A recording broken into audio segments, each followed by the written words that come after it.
Days from 1 on 105.7 ABC Darwin. But now to something quite strange and a kind of dark statistic, really. According to, and I kid thee not, this is actually a website, according to deathrowpets.net, 250,000 unwanted cats and dogs are killed in Australian shelters, pounds and veterinary surgeons every year. That equates to 650 furry friends put to sleep using the Green Dream every day in Australia.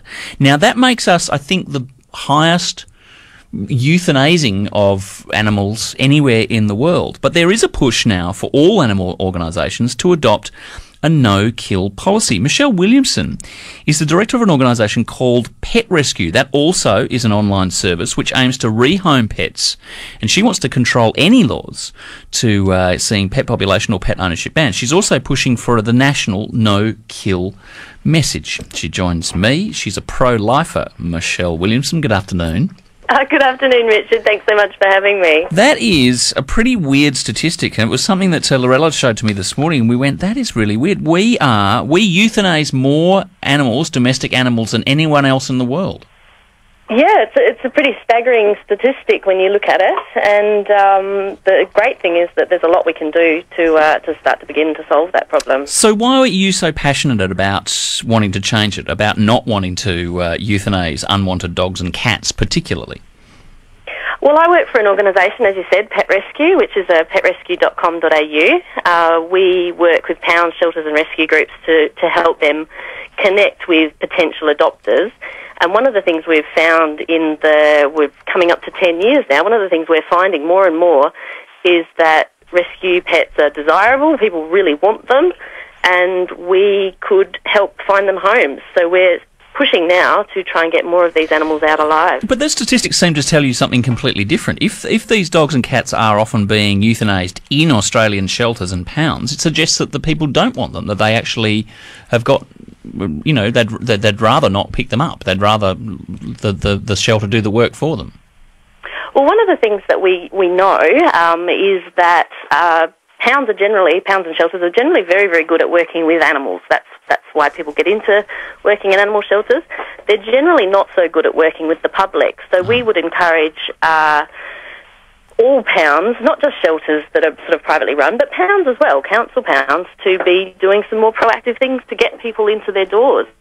Like? So some of the things that we know they can do, positive marketing of individual pets, which is what Pet Rescue is all about. It's giving every single pet a chance to be counted, a chance. It's kind of like a dating service, really, like an online. Absolutely like a dating service, and just like a dating service, you're looking for a compatibility and you know, a sort of a lifetime thing. Fido takes long walks and likes to read on the beach. Exactly.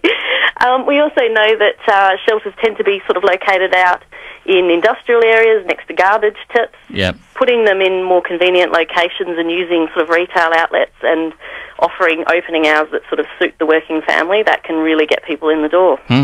Here in the Territory, there's big issues with hybrid wild dogs killing domestic pets. Do you advocate does your no-kill message go into those sorts of areas where dogs are proven to be dangerous animals as well as being in shelters? Well, that's a really big question, and there's this is why I'm asking it of you, Michelle Williamson. I don't want to just. I mean, we tend to deal with exclusively pet animals, and when we're talking about a no-kill situation, we're talking about not killing pets for convenience sake. So not killing pets for space, not killing pets because they've caught a treatable disease while they happen to be in the pound. We wouldn't advocate, obviously, putting dangerous animals back out into the community. But there is a controversial strategy, particularly with cats, which is tag, neuter and release, where you actually tag the former domestic animal, or you're imagining it's a former domestic animal, you neuter them and then you release them back into the community, which for a lot of people who love native animals, that seems like a crazy idea. Well, one of the things we know is that outcomes for cats in shelters are very bad. They're sort of dismal. And so what we would be encouraging all pounds and shelters and councils to be doing are putting in programs that we know reduce the intake to pounds, because we don't want them in there. So that's looking at aggressive desexing campaigns, which focus on areas that we know to be a source of these kittens every single year. So although when it's on the face of it, tag, neuter and release sounds quite controversial, what you're actually doing is making the situation better by eliminating the ability for these cats to breed. Once again, if you go back to that original statistic, which we've roughed out at about 650 furry friends a day. Oh, hello. Who was that? Yes, that's my daughter. It's good to see that everybody wants to get into the chat. But if you take that number, that's still a lot of animals. A percentage of those animals are going to be there's not going to be enough homes for those animals. Surely, eventually, you have to make some sort of decision, and shelters have to make a decision about they can't feed them, they can't house them because there's not enough room in the shelter, and there's more animals arriving. That sort of, if you're an unpopular pet, your time has come. The idea that there's not enough homes for these pets is sort of a bit of an artificial construct. There's actually very little evidence that sort of shows that that's the case. Pet Rescues, just with an online functionality, is now rehoming about 50,000 animals a year. Each one of those pets gets, say, several hundred views, and at least a couple of people come forward to adopt that animal. So what we're seeing is, rather than there not being a demand for these animals, there actually really is quite a high demand for these animals if we could just get them out.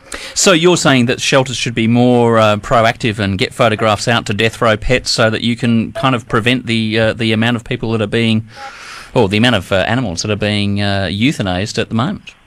Absolutely. I mean, there are a lot of pounds and shelters, especially in the more rural locations, that don't do any marketing at all and have really high kill rates. So we're looking at sort of encouraging them to get active, to get involved, to sort of ask the community for help, because in our experience the community wants to help and really will step up if they just ask.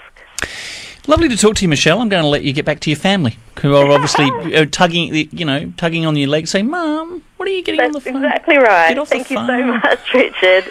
Lovely to talk to you. Michelle Williamson, she is the Director of Pet Rescue and an online service to rehome pets, which means that some pets that are currently being euthanized are now less likely to be in that situation, perhaps because people, like a dating service, like I say, see the pet and say, "Oh, that's the pet for me. I must get that dog all the way from Western Australia and get it sent up here so it can come and live at my house." 20 minutes to 3.